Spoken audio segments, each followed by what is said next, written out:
Hello everyone, welcome to food crush ಮೇಘು vlogs. ನಾನು ನಿಮ್ಮ ಮೇಘ್ನ. ಎಲ್ಲರೂ ಹೇಗಿದ್ದೀರಾ? ಎಲ್ಲರೂ ತುಂಬ ಚೆನ್ನಾಗಿದ್ದೀರಾ ಅನ್ಕೋತೀನಿ. ನಾನು ಕೂಡ ತುಂಬ ಚೆನ್ನಾಗಿದ್ದೀನಿ. ಬನ್ನಿ ಇವತ್ತಿನ ವ್ಲಾಗ್ನ ಸ್ಟಾರ್ಟ್ ಮಾಡೋಣ. ನಾನು ಪಿಂಗಾಣಿ ಜಾರ್ನ ತೊಗೊಂಡು ಬಂದಿದ್ದೆ. ವೈಕುಂಠ ಏಕಾದಶಿಗೆ ಹೋಗಿದ್ನಲ್ವ, ದೇವಸ್ಥಾನದ ಹತ್ರ MCCB ಬ್ಲಾಕಲ್ಲಿ. ಸೊ ಅವತ್ತು ದೇವಸ್ಥಾನದ ಪಕ್ಕದಲ್ಲಿ ಜಾರ್ಗಳಿತ್ತು, ಪಿಂಗಾಣಿ ಜಾರ್ಗಳು. ಸೊ ನಮ್ಮನೇಲಿ ಪಿಂಗಾಣಿ ಜಾರ್ ಕಲೆಕ್ಷನ್ಸ್ ಇರಲಿಲ್ಲ, ಹಾಗಾಗಿ ಒಂದು ಎರಡು ತೊಗೊಳ್ಳೋಣ ಅಂತ ತೊಗೊಂಡಿದ್ದೆ ನಾನು. ಒಂದು ಸಣ್ಣ ಪಾಕಕ್ಕೆ, ಒಂದು ದೊಡ್ಡ ಪಾಕಕ್ಕೆ ಅಂತ ತೊಗೊಂಡಿದ್ದೆ. ತುಂಬ ಚೆನ್ನಾಗಿತ್ತು. ಸೊ ಒಂದಕ್ಕೇನೋ 100 ರುಪೀಸ್ ಬಿದ್ದಿತ್ತು. ಸೊ ಹಾಗಾಗಿ ಅದನ್ನು ನೈಟ್ ಎಲ್ಲ ತೊಳೆದಿಟ್ಕೊತಾ ಇದ್ದೆ. ನಾನು ತೊಳೆದ್ಬಿಟ್ಟು ಬೆಳಗ್ಗೆ ಅಷ್ಟೊತ್ತಿಗೆ ಹಾಕ್ಕೋಬೋದು ಅಂತ. ಎಲ್ಲ ನೀರೆಲ್ಲ ಹಿಂಡ್ಕೊಳ್ಳುತ್ತಲ್ವ. ಸೊ ಬೆಳಗ್ಗೆ ಎದ್ದ ತಕ್ಷಣ ನಾನು ಮಾರ್ನಿಂಗ್ ಲಾಗ್ನ ಸ್ಟಾರ್ಟ್ ಮಾಡ್ತಾ ಇರೋದು. ಇವತ್ತು ವೆಡ್ನೆಸ್ಡೇ ಲಾಗ್ ಆಗಿರುತ್ತೆ. ಬೆಳಗ್ಗೆ ಎದ್ದ ತಕ್ಷಣ ಚಿಯಾ ಸೀಡ್ಸ್ನ ನೈಟೇ ನೆನೆ ಹಾಕಿಟ್ಟಿರ್ತೀನಿ. ಸೊ 1 ಗ್ಲಾಸ್ ಚಿಯಾ ಸೀಡ್ಸ್, ಹಾಗೆ ಒಂದಿಷ್ಟು ಡ್ರೈ ಫ್ರೂಟ್ಸ್ನ ತೊಗೋತೀನಿ. ಬಾದಾಮಿ, ಗೋಡಂಬಿ, ದ್ರಾಕ್ಷಿ. ಸೊ ದ್ರಾಕ್ಷಿ ಇರಲಿಲ್ಲ. ಒಂದೊಂದು ಸಲ ಏನು ಮಾಡ್ತೀನಿ ಅಂದರೆ ಡ್ರೈ ಫ್ರೂಟ್ಸ್ ಎಲ್ಲ ಥರ ನೆನೆ ಹಾಕ್ಕೊಂಡ್ಬಿಟ್ಟು ಮಾರ್ನಿಂಗ್ ಎದ್ದ ತಕ್ಷಣ ಡ್ರೈ ಫ್ರೂಟ್ಸ್ ಸಹ ಜ್ಯೂಸ್ನ ಸಹ ಕುಡ್ದಿರ್ತೀನಿ. ಬಟ್ ಇವತ್ತೇನು ಎಲ್ಲನೂ ನೆನೆ ಹಾಕ್ಕೊಂಡಿರಲಿಲ್ಲ. ಸಿಂಪಲ್ಲಾಗಿ ದ್ರಾಕ್ಷಿ, ಗೋಡಂಬಿ, ಬಾದಾಮಿನ ನೆನೆ ಹಾಕ್ಕೊಂಡಿರ್ತೀನಿ ಒಂದೊಂದು ಸಾರಿ. ಮಾರ್ನಿಂಗ್ ನನ್ನ ರುಟೀನ್ ಯಾವ ಥರ ಐತೆ ಅಂತ ಈ ವಿಡಿಯೋದಲ್ಲಿ ತೋರಿಸ್ತಾ ಇದ್ದೀನಿ. ಮಾರ್ನಿಂಗ್ ಟು ಆಫ್ಟರ್ನೂನ್ ರುಟೀನ್ನ ಮಾಡ್ತಾ ಇರೋದು ಇದನ್ನು, ಡೈಲಿ ವ್ಲಾಗು. ಸೊ ಪಿಂಗಾಣಿ ಜಾರ್ ನೈಟ್ ಎಲ್ಲ ತೊಳೆದಿರೋದ್ರಿಂದ ಸೊ ಅದನ್ನೆಲ್ಲ ಒರೆಸ್ಕೊಂಡ್ಬಿಟ್ಟು ಒಂದು ಬಟ್ಟೆಯಲ್ಲಿ ತೇವಾಂಶ ಇತ್ತು ಅಂದರೆ ಸೊ ಎಲ್ಲ ಒರೆಸ್ಕೊಂಡು ಅದಕ್ಕೆ ಉಪ್ಪನ್ನ ಹಾಕೋತಾ ಇದ್ದೀನಿ.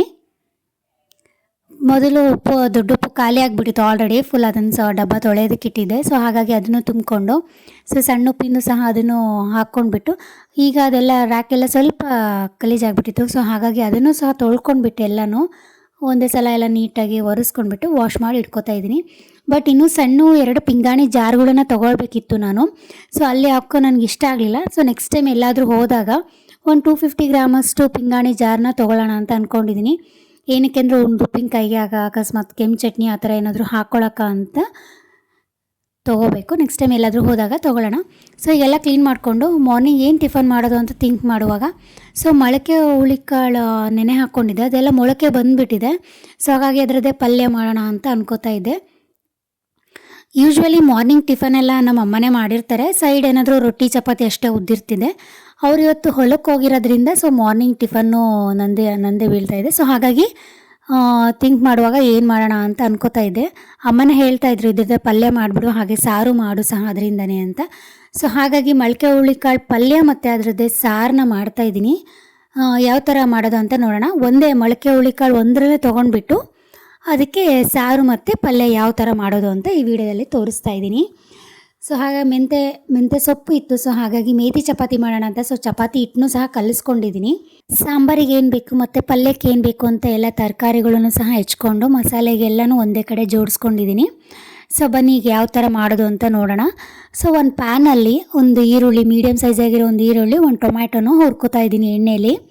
ಸಾಂಬಾರಿಗೆ ಹುರ್ಕೋತಾ ಇರೋದು ಇದನ್ನು.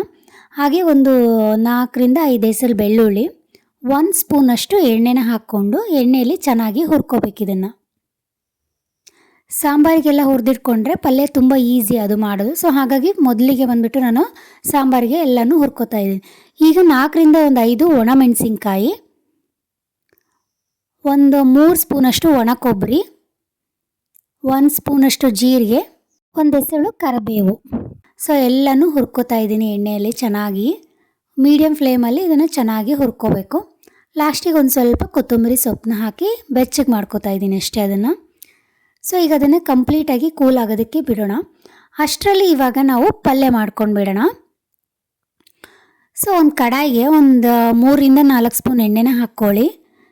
ಎಣ್ಣೆ ಸ್ವಲ್ಪ ಚೆನ್ನಾಗಿ ಕಾದ್ಮೇಲೆ ಒಂದು ಅರ್ಧ ಸ್ಪೂನ್ ಸಾಸಿವೆ, ಒಂದು ಅರ್ಧ ಸ್ಪೂನ್ ಜೀರಿಗೆ, 1 ಎಸಳು ಕರಿಬೇವು, ಹಾಗೆ ಮೀಡಿಯಮ್ ಸೈಜ್ ಇರೋಂಥ ಒಂದು 2 ಈರುಳ್ಳಿನ ಹಾಕ್ಕೋತಾ ಇದ್ದೀನಿ. ಎಣ್ಣೆಯಲ್ಲಿ ಸ್ವಲ್ಪ ಚೆನ್ನಾಗಿ ಮಾಗಿಸ್ಕೋಬೇಕು ಅದನ್ನು. ಇವಾಗ ಮೊಳಕೆ ಹುಳಿಕಾಳನ್ನು ಸಹ ಅದಕ್ಕೆ ಹಾಕ್ಕೋತಾ ಇದ್ದೀನಿ. ಮೊಳಕೆ ಬಂದಿರೋ ಕಾಳು ಸ್ವಲ್ಪ ಇದನ್ನು ಸಹ ಎಣ್ಣೆಯಲ್ಲಿ ಸ್ವಲ್ಪ ಚೆನ್ನಾಗಿ ಮಾಗಿಸ್ಕೋಬೇಕು. ಎಣ್ಣೆಯಲ್ಲಿ ಸ್ವಲ್ಪ ಚೆನ್ನಾಗಿ ಮಾಗಿಸ್ಕೊಂಡಷ್ಟು ರುಚಿ ಜಾಸ್ತಿ ಇದನ್ನು. ಸೊ ಹಾಗಾಗಿ ಒಂದು 3 ಮಿನಿಟ್ಸ್ ಅದನ್ನು ಲಿಡ್ನ ಕ್ಲೋಸ್ ಮಾಡಿ ಬಿಟ್ಬಿಡೋಣ. ಅದೊಂದು ಸ್ವಲ್ಪ ಸ್ಟೀಮ್ ಆಗಲಿ. ಇವಾಗ ಕಂಪ್ಲೀಟಾಗಿ ಕೂಲಾಗಿರೋ ಮಸಾಲೆನ ಸ್ವಲ್ಪ ಪೇಸ್ಟ್ ಥರ ರುಬ್ಕೋಬೇಕು. ತರಿಯಾಗಿ ರುಬ್ಕೊಂಡ್ರೂ ಸಹ ಚೆನ್ನಾಗಿರುತ್ತೆ. ಬಟ್ ನಾನಿಲ್ಲಿ ಪೇಸ್ಟ್ ಥರ ಅದನ್ನು ರುಬ್ಕೋತಾ ಇದ್ದೀನಿ ಸಾಂಬಾರಿಗೆ. ಸೊ ಇವಾಗ ರುಬ್ಕೊಂಡಿದ್ದಾದ ತಕ್ಷಣ ಪಲ್ಯ ಎಲ್ಲ ಸ್ವಲ್ಪ ಬೆಂದಿರುತ್ತೆ. ಸೊ ಹಾಗಾಗಿ ಅದಕ್ಕೆ 1/4 ಸ್ಪೂನಷ್ಟು ಅರಿಶಿನ, ಒಂದು 1 ಸ್ಪೂನಷ್ಟು ಮನೇಲೇ ಮಾಡ್ಕೊಂಡಿರೋವಂಥ ಸಾಂಬಾರು ಪುಡಿ, ಹಾಗೆ ರುಚಿಗೆ ತಕ್ಕಷ್ಟು ಉಪ್ಪು, 1 ಸ್ಪೂನಷ್ಟು ಖಾರದ ಪುಡಿ. ಖಾರನ ನೋಡ್ಕೊಂಡು ಹಾಕಿ, ನಿಮಗೆ ಯಾವ ಥರ ಸ್ಪೈಸಿ ತಿಂತೀರೋ ಆ ಥರ. 1-2 ಸ್ಪೂನಷ್ಟು ಗೂರಾಳ್ ಪುಡಿ ಹಾಕೋಣ. ಗೂರಾಳ್ ಪುಡಿ ಹಾಕಿದರೆ ತುಂಬಾ ಚೆನ್ನಾಗಿರುತ್ತೆ ಪಲ್ಯ. ಸೊ ಎಲ್ಲ ಕಡೆ ಚೆನ್ನಾಗಿ ಕಲಿಸ್ಕೋಬೇಕು. ಮಸಾಲೆ ಆಗಲಿ ನಾವು ಹಾಕಿರೋದು ಎಲ್ಲದಕ್ಕೂ ಹೊಂದ್ಕೊಳ್ಳೋ ಥರ ಅದಕ್ಕೆ ಪಲ್ಯದಕ್ಕೆ ಎಲ್ಲ ಕಡೆ ಚೆನ್ನಾಗಿ ಕಲಿಸ್ಕೋಬೇಕು. ಲಾಸ್ಟಿಗೆ ಒಂದು ಸ್ವಲ್ಪ ಕೊತ್ತಂಬರಿ ಸೊಪ್ಪು ಹಾಕಿದರೆ ಪಲ್ಯ ರೆಡಿ ಆಗುತ್ತೆ. ಒಂದು 60 ಸೆಕೆಂಡ್ಸ್ ಇದನ್ನು ಲಿಡ್ನ ಕ್ಲೋಸ್ ಮಾಡಿ ಬಿಟ್ಬಿಡಿ. ಪಲ್ಯ ತುಂಬಾ ಚೆನ್ನಾಗಿರುತ್ತೆ ಇದು. ಸೊ ಇವಾಗ ಸಾಂಬಾರಿಗೆ ಒಗ್ಗರಣೆ ಹಾಕೊಳ್ಳೋಣ. ಒಂದು ಪಾತ್ರೆಯಲ್ಲಿ 2-3 ಸ್ಪೂನ್ ಎಣ್ಣೆನ ಹಾಕಿ, ಒಂದು ಅರ್ಧ ಸ್ಪೂನ್ ಸಾಸಿವೆ, ಅರ್ಧ ಸ್ಪೂನ್ ಜೀರಿಗೆ, 1 ಎಸಳು ಕರಿಬೇವು, ಮೀಡಿಯಮ್ ಸೈಜ್ ಆಗಿರೋ ಒಂದು ಈರುಳ್ಳಿನ ಹಾಕ್ಕೊಳ್ಳೋಣ, ಒಂದು 4-5 ಬೆಳ್ಳುಳ್ಳಿ, 1/4 ಸ್ಪೂನಷ್ಟು ಅರಶಿನ ಹಾಕ್ಕೊಳ್ಳಿ. ಸೊ ಅರಶಿನ ಹಾಕಿದ ಮೇಲೆ ಮೊಳಕೆ ಬಂದಿರೋ ಕಾಳುಗಳನ್ನು ಸ್ವಲ್ಪ ಉಳಿಸ್ಕೊಂಡಿದ್ನಲ್ಲ, ಸೊ ಅದನ್ನು ಹಾಕ್ಕೋತಾ ಇದ್ದೀನಿ. ಸ್ವಲ್ಪ ಎಣ್ಣೆಯಲ್ಲಿ ಸ್ವಲ್ಪ ಚೆನ್ನಾಗಿ ಮಾಗಿಸ್ಕೋಬೇಕು. ಈರುಳ್ಳಿ ಮತ್ತು ಮೊಳಕೆ ಕೂಳಿ ಕಾಳನ್ನ ಎರಡನ್ನೂ ಮಾಗಿಸ್ಕೊಂಡ್ಮೇಲೆ ರುಚಿಗೆ ತಕ್ಕಷ್ಟು ಉಪ್ಪನ್ನ ಹಾಕ್ಕೊಳ್ಳಿ. ಹಾಗೆ ರುಬ್ಕೊಂಡಿರೋ ಅಂಥ ಪೇಸ್ಟ್ನು ಸಹ ಮಸಾಲೆದು ಹಾಕೋತಾ ಇದ್ದೀನಿ ಇವಾಗ. ಹಾಗೆ ಮನೆಯಲ್ಲೇ ಮಾಡ್ಕೊಂಡಿರೋಂಥ ಅರ್ಧ ಸ್ಪೂನಷ್ಟು ಸಾಂಬಾರು ಪೌಡ್ರನ್ನ ಹಾಕೋತಾ ಇದ್ದೀನಿ. ಕನ್ಸಿಸ್ಟೆನ್ಸಿ ನೋಡಿಕೊಂಡು ನೀರನ್ನ ಹಾಕ್ಕೊಳ್ಳಿ, ನಿಮಗೆ ನೀರು ತಿಳಿ ಗಟ್ಟಿ ಯಾವ ಥರ ಬೇಕು ಅಂತ. ಹಾಗೆ 1 ಕಪ್ಪಷ್ಟು ಹುಣಸೆಹಣ್ಣಿನ ರಸ ಹಾಕ್ಕೋಬೇಕು. ಹಾಗೆ ಒಂದು ಅರ್ಧ ಸ್ಪೂನಷ್ಟು ಬೆಲ್ಲದ ಪೌಡರ್ನ ಹಾಕ್ಕೋತಾ ಇದ್ದೀನಿ. ಸ್ವಲ್ಪ ಟೇಸ್ಟ್ ನೋಡಿ ಎಲ್ಲ ನೋಡಿಕೊಂಡ್ರೆ ಉಪ್ಪು ಖಾರ ಹುಳಿ ಎಲ್ಲ ಇದ್ದರೆ ಮೊಳಕೆ ಹುಳಿಕಾಳು ಸಾಂಬಾರು ರೆಡಿಯಾಗಿದೆ. ಸೊ ಈಗ ಒಂದೇ ಮೊಳಕೆ ಹುಳಿಕಾಳಲ್ಲೇ ಸಾಂಬಾರು ಮತ್ತು ಪಲ್ಯನ ಯಾವ ಥರ ಮಾಡೋದು ಅಂತ ಈ ವಿಡಿಯೋದಲ್ಲಿ ತೋರಿಸ್ತಾ ಇದ್ದೀನಿ ಅಷ್ಟೇ ನಾನು.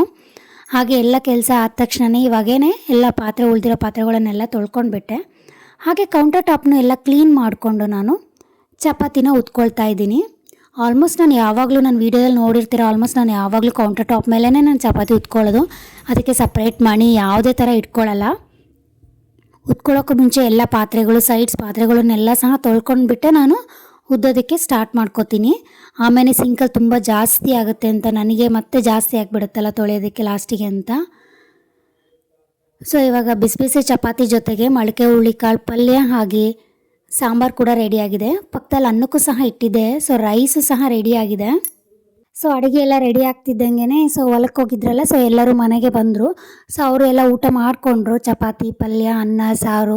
ಸೊ ಮಾರ್ನಿಂಗೇ ಒಂದು ಊಟನೇ ಆಗೋಗ್ಬಿಟ್ಟಿತ್ತು. ಮಧ್ಯಾಹ್ನಕ್ಕೂ ರೈಸ್ ಒಂದು ಮಾಡ್ಕೊಂಡಿದ್ರೆ ಮಧ್ಯಾಹ್ನ ಕೆಲಸನೂ ಸಹ ಏನೂ ಇರಲಿಲ್ಲ. ಸೊ ಹಾಗಾಗಿ ಸಾಂಬಾರನ್ನು ಸಹ ಮಾಡ್ಕೊಂಡಿದ್ದೆ ನಾನು. ಹಾಗೆ ಇಲ್ಲೊಂದು ಸ್ಮಾಲ್ ಟಿಪ್ಸ್ನ ಹೇಳೋಣ ಅಂತ ಹೇಳ್ತಾ ಇದ್ದೀನಿ. ಈ ನ್ಯಾಪ್ಕಿನ್ಸ್, ಕಿಚನ್ನ ಕ್ಲೀನ್ ಮಾಡ್ಕೊಳ್ಳೋ ನ್ಯಾಪ್ಕಿನ್ಸ್ನ ಒಂದು ಬಿಸಿನೀರಲ್ಲಿ ಬಿಸಿಯಾದ ಬಿಸಿನೀರಲ್ಲಿ 2 ಸ್ಪೂನಷ್ಟು ಲಿಕ್ವಿಡ್ನ ಹಾಕಿ, ವಿಮ್ ಲಿಕ್ವಿಡ್ನ ಹಾಕಿದರೆ 2 ಅವರ್ಸ್ ಆದಮೇಲೆ ನ್ಯಾಪ್ಕಿನಲ್ಲಿರುವಂಥ ಆಯಿಲ್ ಏನಾದರೂ ಹತ್ಕೊಂಡಿತ್ತು ಎಲ್ಲನೂ ಅಂದ್ಕೊಂಡಿತ್ತು ಅಂದರೆ ನೀಟಾಗಿ ಬಿಟ್ಕೊಳ್ಳುತ್ತೆ. ಸೊ ನಾನು ಯಾವಾಗೂ ಕ್ಲೀನ್ ಮಾಡ್ಕೊಳೋದು ಇದೇ ಥರನೇ, ನ್ಯಾಪ್ಕಿನ್ಸ್ನ ಬಿಸಿನೀರಲ್ಲಿ ಹಾಕ್ಕೊಂಡ್ಬಿಟ್ಟು ಕ್ಲೀನ್ ಮಾಡ್ಕೋತೀನಿ. ಅಂದರೆ ಮನೆ ಕಿಚನ್ ಎಲ್ಲ ಕ್ಲೀನ್ ಮಾಡ್ಕೊಂಡಾಗ, ಕೌಂಟರ್ ಟಾಪ್ ಎಲ್ಲ ಕ್ಲೀನ್ ಮಾಡ್ಕೊಂಡಾಗ ಅವಾಗ ವಾಶ್ ಮಾಡ್ಕೊಂಡಿರ್ತೀನಿ ನ್ಯಾಪ್ಕಿನ್ಸ್. ಬಟ್ ಈಗ ಚಪಾತಿ ಉದ್ದಾಗ ಅಲ್ಲೆಲ್ಲ ಕೌಂಟರ್ ಟಾಪಲ್ಲಿ ಆಯಿಲ್ ಇರುತ್ತಲ್ವ, ಸೊ ಅದನ್ನೆಲ್ಲ ಒರೆಸಿದಾಗ ಅಷ್ಟು ಕ್ಲೀನಾಗಿ ಆಯಿಲ್ ಎಲ್ಲ ಹೋಗಿರಲ್ಲ ನ್ಯಾಪ್ಕಿನ್ಸಲ್ಲಿ. ಸೊ ಬಿಸಿಯಾದಂಥ ನೀರಲ್ಲಿ ಅದನ್ನು ಹಾಕ್ಕೊಂಡ್ರೆ ಎಲ್ಲ ಥರ ನೀಟಾಗಿ ಕ್ಲೀನಾಗಿ ಆಯಿಲ್ ಎಲ್ಲ ಬಿಟ್ಕೊಳ್ಳುತ್ತೆ. ಇದನ್ನು 2 to 3 ಡೇಸಿಗೆ ಒಮ್ಮೆ ಈ ನ್ಯಾಪ್ಕಿನ್ಸ್ನ ಬಿಸಿನೀರಲ್ಲಿ ನೆನೆ ಹಾಕಿ ವಾಶ್ ಮಾಡ್ಕೊಂಡಿರ್ತೀನಿ.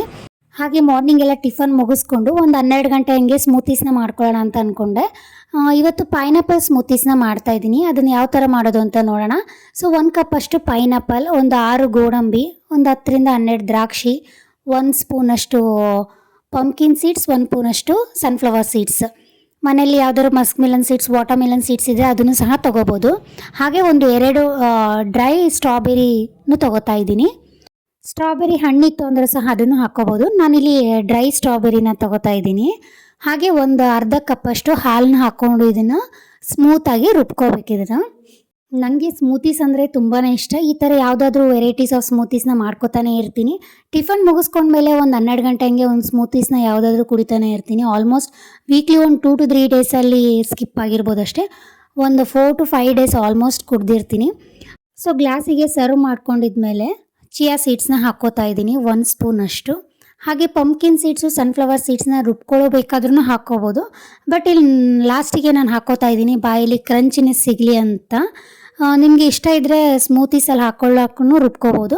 ಬಟ್ ನನಗೆ ಯಾವಾಗಲೂ ಈ ಥರ ಮೇಲೆ ಹಾಕ್ಕೊಂಡೆ ತಿಂದು ಚೆನ್ನಾಗಿ ಅನಿಸುತ್ತೆ ಅಂತ, ಸೊ ಹಾಗಾಗಿ ನಾನು ಮೇಲ್ಗಡೆನೇ ಸಹ ಹಾಕ್ಕೋತಾ ಇದ್ದೀನಿ. ತುಂಬ ಟೇಸ್ಟಿಯಾಗಿತ್ತು ಪೈನಾಪಲ್ ಸ್ಮೂತೀಸ್. ನೀವು ಒಂದ್ಸಲ ಮನೇಲಿ ಟ್ರೈ ಮಾಡಿ ನೋಡಿ. ಹಾಗೆ ಈ ವಿಡಿಯೋ ಇಷ್ಟ ಆಗಿದೆ ಅನ್ಕೋತೀನಿ. ವಿಡಿಯೋ ಇಷ್ಟ ಆಗಿದ್ರೆ ಒಂದು ಲೈಕ್ ಮಾಡಿ, ಶೇರ್ ಮಾಡಿ, ಕಮೆಂಟ್ ಮಾಡಿ. ಫಸ್ಟ್ ಟೈಮ್ ನಮ್ಮ ಚಾನಲ್ನ ನೋಡ್ತಾ ಇದ್ದರೆ ಸಬ್ಸ್ಕ್ರೈಬ್ ಆಗಿ, ಹಾಗೆ ಸಪೋರ್ಟ್ ಮಾಡಿ. Thank you all.